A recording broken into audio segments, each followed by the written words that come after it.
What was it like growing up in Athay? Athay. Athay. Yeah. Yeah, it was great. I lived just outside Athay, so I was kind of brought up in the country. So. And where is the city in Athay Ireland? is a town. It's in County Kildare, and I live between Athay and Ballylinen, which is another little village. And yeah, it was great. I mean, I was brought up in the country, and there was lots of space and lots of room for your imagination to run free and stuff like that. And I kind of got the best of both worlds, you know. Is it in the east of Ireland? It's in the south of Ireland. Southeast, southwest? Kildare, in the bogland, if you like, on the flat plains of Kildare, which you can see the Wicklow Mountains from where I am. So it's very scenic, very beautiful. Definitely recommend people go visit. Yeah? Yeah. And when did you find out then you had a good singing voice? Was it something that you did, singing at home, or? Well, yeah, when I was a kid I could sing like a boy soprano thing. And when my voice changed, I suppose there was a time where I thought that it dropped very low when my voice did break up. But yeah, I just could always sing pretty much so, and it's a nice little gift. No, but I mean, but when did you find out that it was actually good enough for you to perform or to sing? Well, when I was a kid, I mean, all the family get-togethers always ended up in a sing-song of some sort, and in my family, everybody had to do something, whether you could sing or you wanted to tell a story or you could do a poem, a joke, whatever, and I obviously used to sing, so that was kind of What songs? Oh, I don't know. Well, when we were kids, myself and my brother used to sing Two Little Boys. I don't know if you know that song, which is a really old one. You know, starting out when I was a kid, it was pretty basic kind of stuff. But Blue Ridge Mountains, Virginia. Myself and my brother used to sing a lot of songs together as kids, as a duo. So that was where I suppose I discovered that people kind of liked the sound of my voice or that I could sing. Yeah, so that it says where I kind of discovered. And where does the mechanics part fit in? Well, when I was about 15, I wasn't very good in school. How come? Just no interest. No, why not?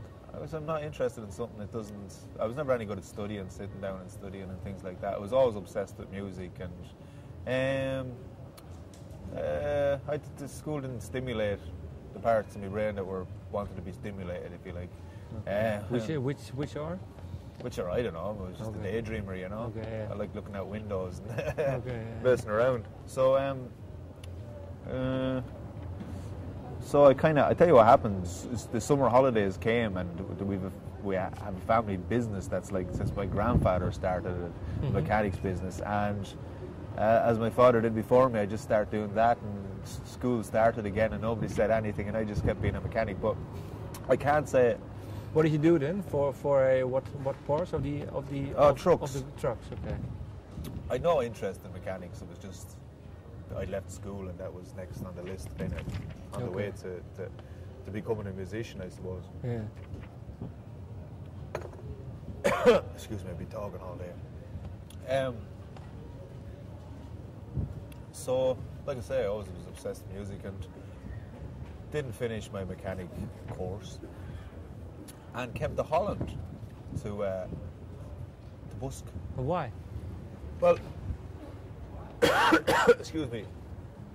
At the time, it was very popular. I don't know if it still is in Ireland to go abroad for the summer and work in the bulb factories over here and all that kind of stuff. Yeah. Okay. So that's what I did, and discovered that I could make more money busking. Excuse me, I think let me throat. Get some water. Could you drink some of your Coke? Yeah, just pour it in. It could be an ad for Coke, yeah. Huh? No, it's okay. So yeah, that was kind of from there then.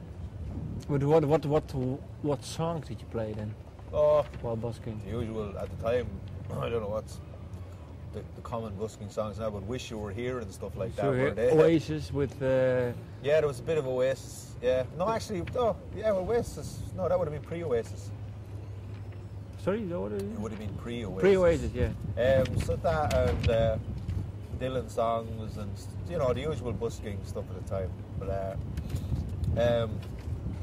So I went from there to, I said I'd give it a year, maybe. My plan was to just travel, but then when I kind of discovered, that I could survive as a musician, I said I'd give it a good shot and go back to Dublin for a year and try it out. And if it didn't work out, I'd just go back traveling. But it did work out, so. And I was wondering, was there a special occasion one time, maybe while you were busking and thinking, well, this actually can become something? Was there a specific place you played or an amount of money you made while playing, or? No, I just always kind of knew that. Okay. That's what I was going to do. I mean, if you're born with the gift of song, you should use it. I'm pretty definite that's why I'm here, But did you already write your own songs, or was it something that came a few years later? I always wrote. I didn't expect them to be songs or anything, but I'd always written poems, if you like, or whatever, when I was a kid. And a lot of them turned into songs, and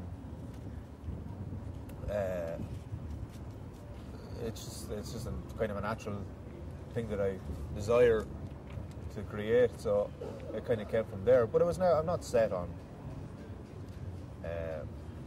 I'll only sing my own songs, or I'll sing anybody's song. If I like a song, I'll sing it, Okay. And then, do you still remember the first time you heard Jacques Brel? Well, I came to his songs via Scott Walker, who was of the Walker Brothers, and he'd covered his stuff in English and that, so that's where I came upon his songs. So that would be where I was first drawn to them, and so it was only afterwards I was played the French translations and stuff. So, but yeah, he's amazing to see. I mean, even performance-wise, to see him perform is something special. And also the way he pronounces every syllable with the strength he does. Yeah, and the way, we would have a similarity in our performance methods, as in it's all about characters and becoming the character, be it you or be it somebody else, or so yeah, we could always there was an empathy there that we could connect on that level, I think, with his stuff, And you were saying, when did you first hear him? Do you know still? Yeah, well, it would have been kind of just albums that people had. I knew the Walker stuff very well. Amsterdam, If You Go Away, Jackie, Sons of, Matilda, all those songs he had done, Funeral Tango, and then afterwards I was introduced to the French versions of them just by friends who had the albums or whatever, or musicians that I met who introduced me to the French versions of the songs. So it's funny that I came to them be English before. And which one do you like best, the French versions or the English versions? Well, I don't speak French, so I can't. I just know that the translations, if they're that good in English, they must be extra good in French. Yeah. Because they translate beautifully. I mean, it's poetry. Yeah. And I liked structurally how he wrote songs. He had a different way of writing songs. Which was? Well, he would build songs. It was all most songs are verse chorus. Yeah. Brel stuff kind of can start. It's just a hook line going around and around, or returning to a hook line, and they all have. They vary as well. Like there's different. He wrote in that style too, but it was quite unique, And I think he was the last, probably, of the great bards, if you like. Well, Dylan, I suppose, but he's from that old school, if you like, bardy tradition. Yeah. And what do you like about that tradition? Well, that's what we are. That's what a singer-songwriter is. Yeah, that's what we would have been 100 years ago.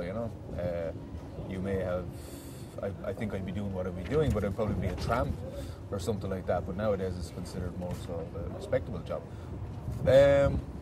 And it's your job as a musician, and has been for centuries, just to tell stories and and to you know, take people away, and it's escapism, and it's a way of sharing the human experience, you know, be a song or be a music, and so that's my job, I think.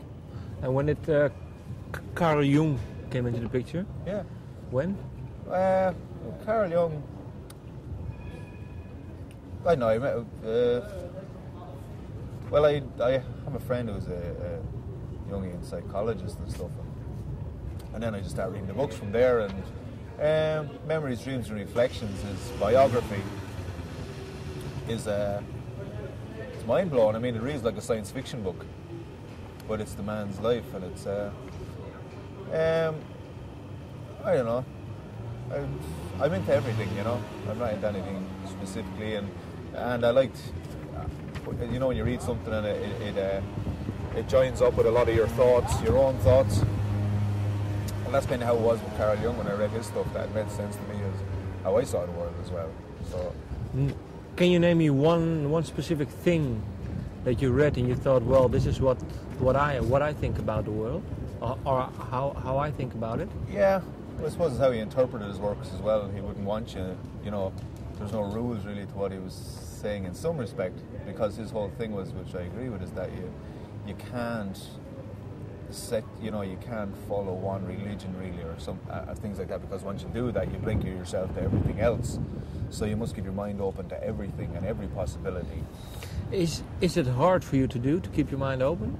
No, because I naturally kind of work like that anyway, and I think that perspective, trying to keep a perspective. I mean, it's hard, yeah, it's as hard as it is for anybody. But now, because when you, for example, when you write a song, sometimes it's really natural almost to stick to one sort of, I don't know, playing the guitar, because you're really limited with a guitar. You know what I mean? Mm. And with song-wise, do you think about it to keep exploring yourself? Very much so. I mean, I've always been into like all music.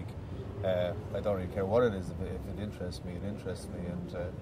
And yeah, I suppose it comes through that if you like spontaneity, call it unfocused. I don't know what you want to call it, but that's just the way I am. Yeah, and I've always my plan when I started out making music was to cover all music genres. Yeah. What genre? Where am I at the moment? Yeah. Well, as I'm refining what I do at the moment. Okay. And I think that's what essentially it's about. It's to get it to, you know, simplify what you do. And so I think what I do, and essentially, is I tell, as I've been saying, is tell stories, and it's about the song. I've been singing the song, so at the moment it's pretty simple, and it's because I've been doing a lot of gigs just acoustically as well. You kind of songs should work in that respect, where you can just play them on an acoustic guitar, and it's all there. So, but in saying that, I mean, it could change my mind, and it could throw an orchestra or something, you know. Okay. But that's where I am at the moment. It's like a Zen state of songs, you know, okay. Where you're at.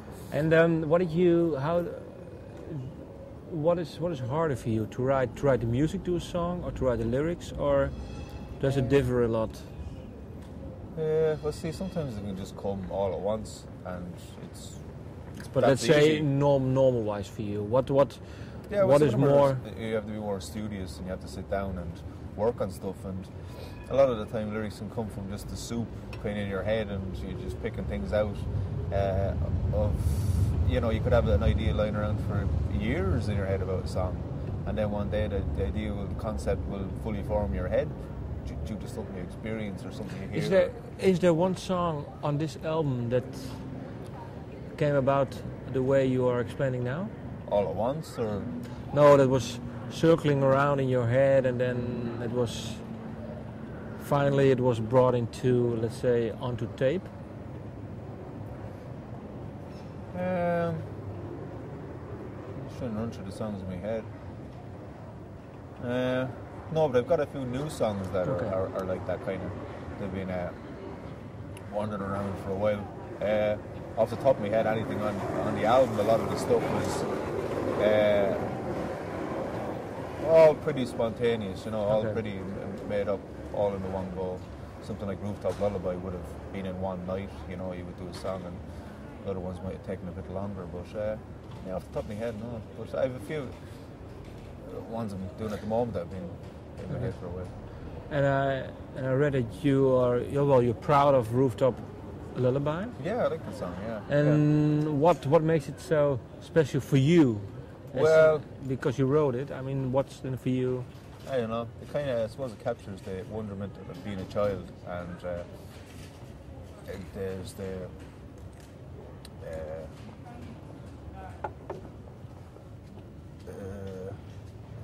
I don't know. I suppose it was maybe the first time I thought that I can write a song, and it was one of the first songs I ever wrote. So maybe that's why. The first one is always special.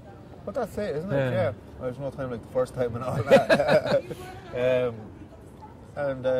It's that old Camus quote that every man's journey, or every man's life is a journey back to that moment when his imagination was first open, kind of. Yeah. You're trying to search for that first moment again and again and again.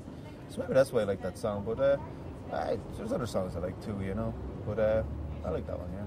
Okay. It's like a little prayer, And why did you call the album the Amsterdam Album? Well, the plan is to do different albums in different places and call them after various cities. But Amsterdam was a good place to start because it was kind of where I started my musical career, if you like. And there's a variety of different songs on it than there will be to the Belgian album, which is the Brussels album. And I know. What did you look for then? For this album, you say. Well, you see, variety. When I went to put all my stuff together and tried to find something that explained me, I ended up with about 2 or 3 different albums, variety of stuff that I wanted to put out. I wasn't going to really do it first album as a double album, so I said that I'd chop it up and do various albums for different places with of varying songs, just to get it all out there. No, but I mean, what makes the songs on this album especially fit the Amsterdam album, and what makes the songs for the Brussels album make the Brussels album?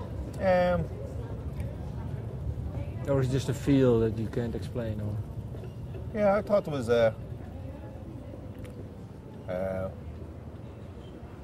well, the man who couldn't cry is on this. I think I find a lot more humour in this one, maybe. Because I find that the Dutch have a lot, shall we say, the same sense of humour kind of as the Irish, I find. So. Which is? I don't know. It's kind of a dark, laugh at life. Or, okay. No, I find a sense of irony. Yeah. So maybe that had something to do with it. But no, there's no specific real.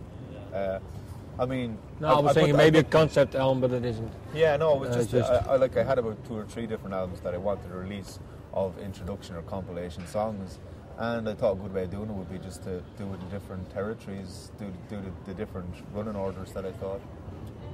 Yeah, there's some covers on the album. Yeah, there's what. And why did you pick the ones that you did?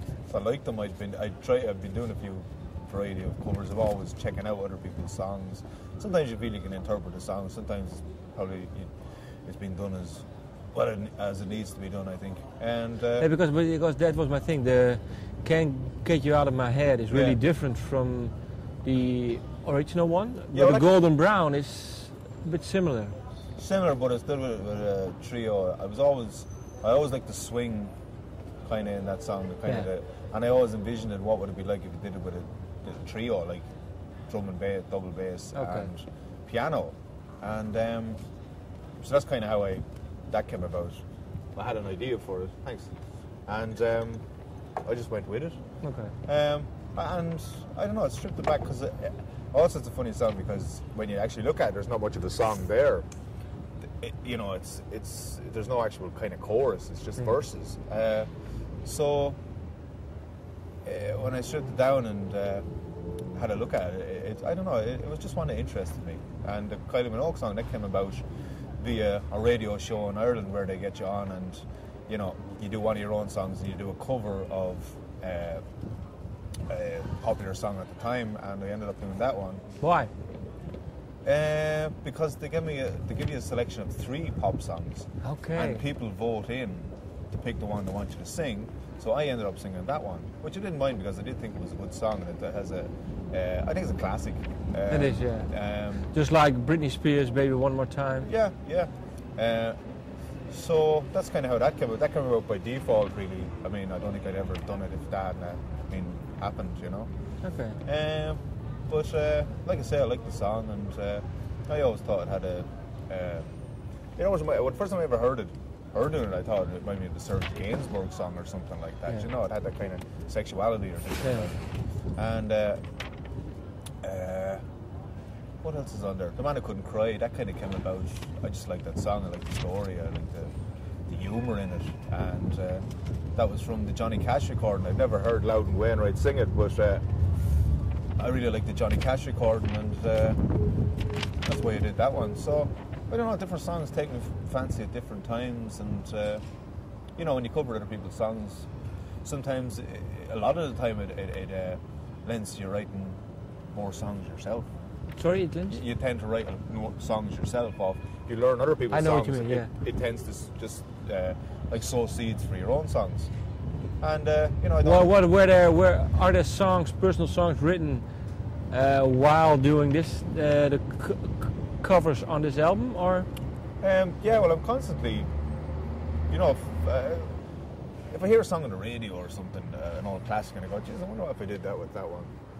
I'll write it down, and I might attempt it. And then, you know, but essentially I write my own songs.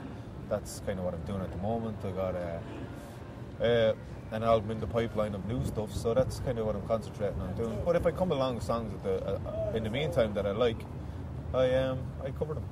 And how often do you write your own songs then? Do you write all the time. Daily? Yeah, pretty much so daily, yeah. When I'm good.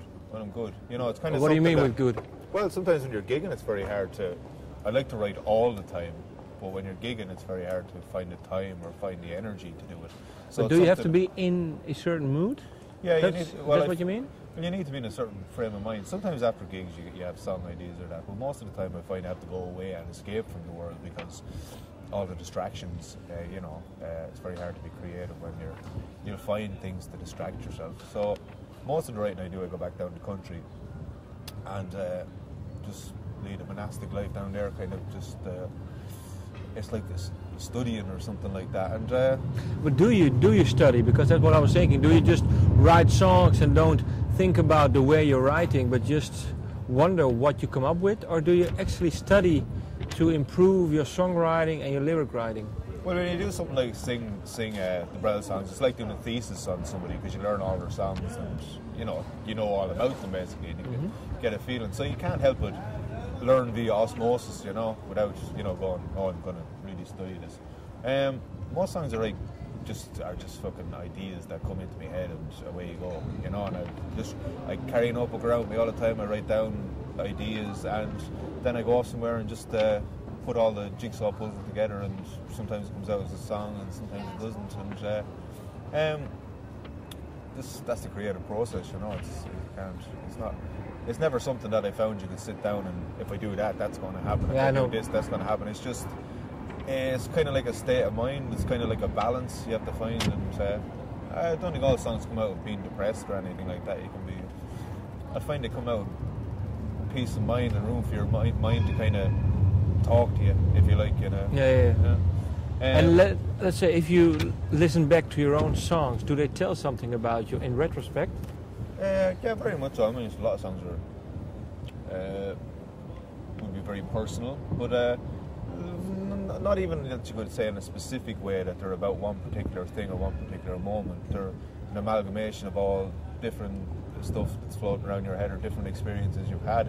One line in the song could be about one experience, the next line could be about a different experience, but they all tie up to make a song. No, but I mean, sometimes when you write a song, then maybe it's a bit in the dark for you what it's all about.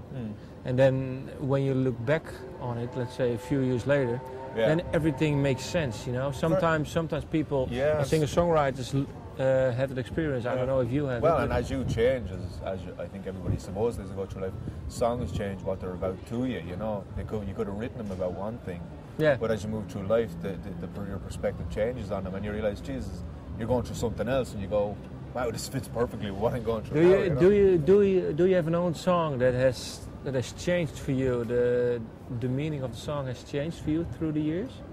Well, once again, something like Rooftop Lullaby would change. Something like Georgie Boy would change. And how? As regards who you're singing it about, what your life experience is at the moment or at that time, you know. Most songs change as you sing them. Okay. Even the Brel stuff, you know, as you sing them, covering songs take on. It's like in a movie, if you put a song in at a different. It's amazing how at different stages, different songs can do different things to different scenes in a movie, and it's kind of like the same in your life. You know, different songs mean different things at different times. Sometimes something that seems so bright can be dark, and vice versa. You know, something like that. And what are your plans now for the near future? And I've got the album coming out here, so I'll be playing over here, and I've got it coming out in Belgium as well, and I'll be doing some gigs there. And on the home front, I'm just like I say, I'm concentrating on just the next album and writing that. And when can we expect it? I'm hoping. Well, with this one out here, I'd say it'll be the new year before I get an album out here, which will probably be the same in Ireland. And in the meantime, it's summer, so I'll probably be doing a few bits and pieces around the place. I'm going to do the Edinburgh Theatre Festival, which I do most years. Just different shows, you know, it's kind of drawn on the theatrical elements of what I do more so. And I'll be going over there to do that in August. And it's just get the next album finished. And but in the meantime, this is the kind of how you doing the intro kind of thing for people over here who wouldn't know me as well. Okay. Yeah. Thank you. Cheers. Thanks. Okay. Yes.